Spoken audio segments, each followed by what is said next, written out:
చెప్పింది చేస్తే నీ జీవితం బాగుపడుతుంది, చెప్పనిది చేస్తే నీ జీవితం అధోగతి పాలైపోద్ది. హల్లెలూయా.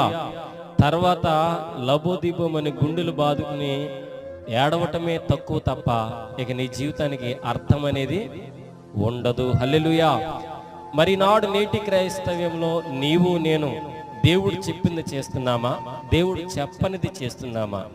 దేవుడు చెప్పినట్టు మనం చేసుకుంటూ వెళ్తున్నామా, చెప్పినా సరే మనకు పట్టనట్టుగా వెళ్ళిపోతూ ఉన్నామా? హల్లెలూయా. చెప్పినా సరే మనకు పట్టనట్టుగా మనం వెళ్ళకూడదు.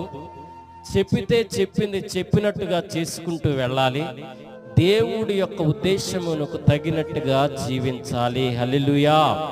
దైవజనాంగమా, ఈనాడు నేటి క్రైస్తవ్యంలో దేవుడు చెప్పినట్టు చేసే వాళ్ళు తక్కువ, చెప్పనిది చెప్పినది చేయకుండా వెళ్ళిపోయేవారు 100%